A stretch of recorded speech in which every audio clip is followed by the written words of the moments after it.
Hi, I'm Amy Wasserbauer, psychologist at ASU Counseling Services.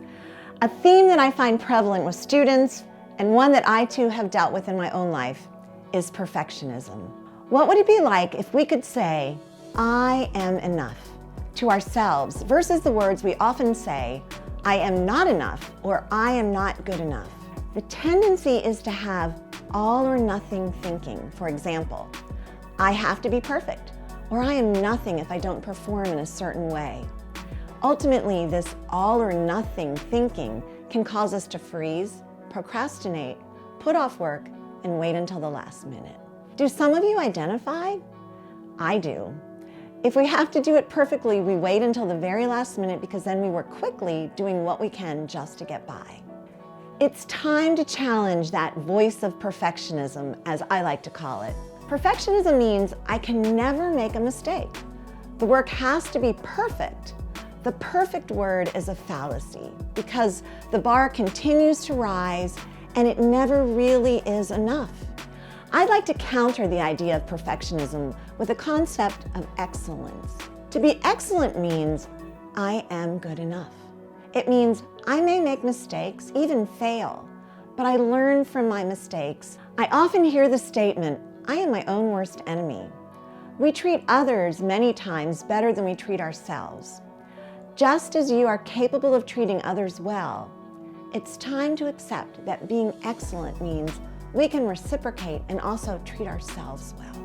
What if we became gentler on ourselves, nicer to ourselves, moving into an excellent expectation versus a perfectionistic standard that is never enough?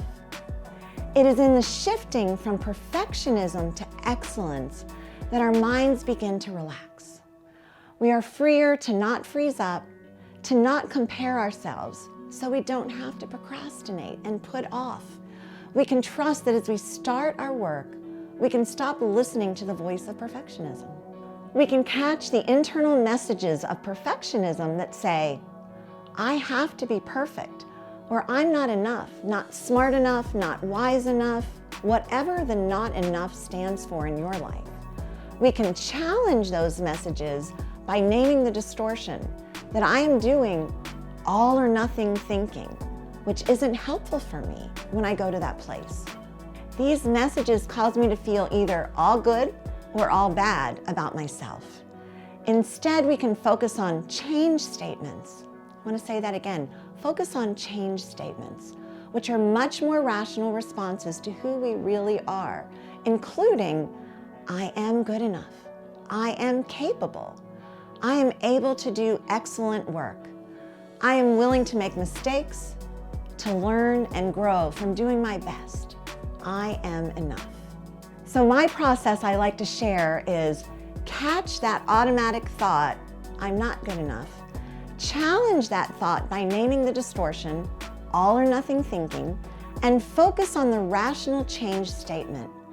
I am good enough. I am capable. Catch it, challenge it, change it. We may not fully believe the change statement, but over time, as we focus on those statements, the voice of perfectionism and the not enough messages will slowly fade into the background.